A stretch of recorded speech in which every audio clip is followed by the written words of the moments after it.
Stir-frying fun. Learning English through cooking techniques. Hello, English learners.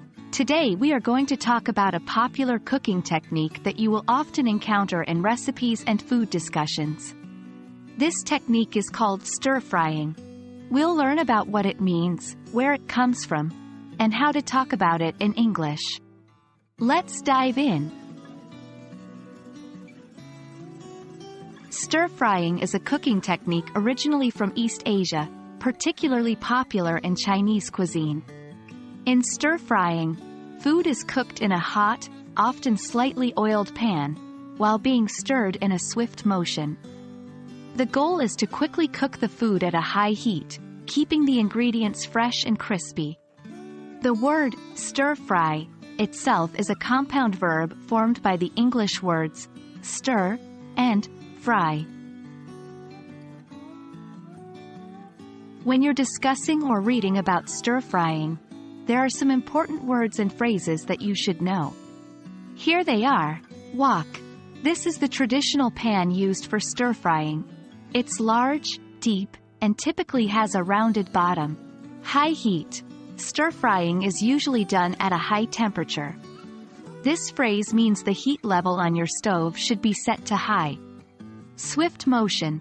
Stir-frying involves quickly stirring the ingredients in the pan. Swift means fast or quick. Crispy. This is a word often used to describe food that is firm and makes a crunch sound when you bite into it. In stir-frying, the goal is often to keep the vegetables crispy. Understanding the vocabulary is one thing, but being able to use it in sentences is even better. Here are some example sentences. 1. I'm going to stir-fry these vegetables in a wok. 2. Remember to keep the high heat when you're stir-frying. 3. Stir the ingredients in a swift motion to keep them crispy. 4. This recipe calls for stir-frying the chicken and vegetables together. Try to practice these sentences aloud, focusing on your pronunciation and rhythm. And that's it for today's lesson on stir-frying. I hope this has given you a new and delicious way to expand your English vocabulary. Remember, language is not just about grammar and spelling, it's also about the culture, and food is a big part of that. Keep practicing, keep learning, and most importantly, keep stir-frying. See you in our next lesson.